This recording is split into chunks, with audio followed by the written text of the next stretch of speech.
Sometimes it feels like we're puppets on strings. Like no matter how hard you try, something out there, the economy, the algorithm, the news cycle, other people's moods, is yanking you around. And if you felt that way lately, you're not broken or weak. You're responding exactly how a human nervous system responds when it believes it has no control. Here's the twist most people miss. Chaos doesn't actually steal your power. It just exposes where you thought your power was coming from in the first place. Today, we're going to reclaim it. Let's be honest for a second. The modern world feels like a runaway train. Global crisis, economic uncertainty, constant notifications, everyone shouting, nobody listening. You wake up, check your phone, and before your feet hit the floor, you're already reacting to headlines, emails, expectations, and someone else's urgency. And slowly, subtly, a belief creeps in. I'm just trying to survive this thing. That belief is heavy. It drains motivation. It breeds resentment. And worst of all, it convinces you that agency is something you used to have. But that feeling of helplessness, it isn't proof that you lack control. It's proof the control has been misunderstood. Here's something psychology figured out decades ago, but we keep forgetting. Your sense of control is not determined by events. It's determined by interpretation. This is where the idea of locus of control comes in. An external locus of control says, life happens to me. An internal locus says, life responds to me.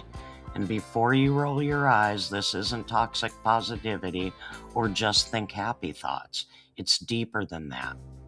Carl Jung would say that when we don't consciously choose our relationship to events, the unconscious chooses for us, and usually through fear. Frame this like meaning versus chaos. Chaos is unavoidable, but meaning is something you construct through responsibility. From a neuroscience angle, repeated emotional reactions wire the brain into predictability. Your body starts living in the past while calling it reality. So the illusion of control isn't that we have too little, it's that we tried to control the wrong thing. Here's a grounding exercise that sounds simple, but quietly changes everything. Imagine 3 circles. The outer circle is concern, global events, other people's opinions, outcomes you can't directly steer. The middle circle is influence, conversations you can shape, habits you can reinforce, boundaries you can suggest. The inner circle is control, your attention, your response, your next decision. Most people exhaust themselves fighting the outer circle. Agency returns the moment you come home to the inner one. Because here's the truth we rarely sit with. Even when everything feels out of control, you're still choosing what to focus on, what story to tell yourself, what emotion to rehearse. And those choices stack.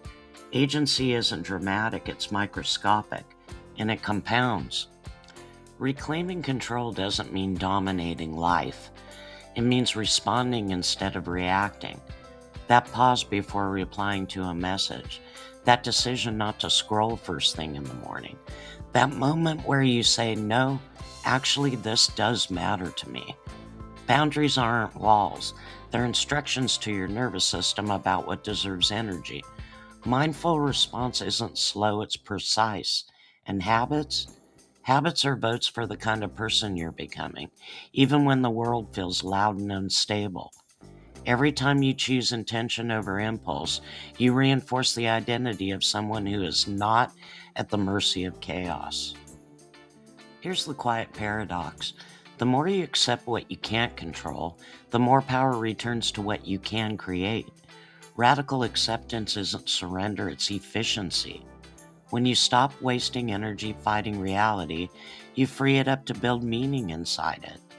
This is the shift from victim to architect, not because adversity disappears, but because your values become louder than the noise. And when your actions align with those values, something incredible happens.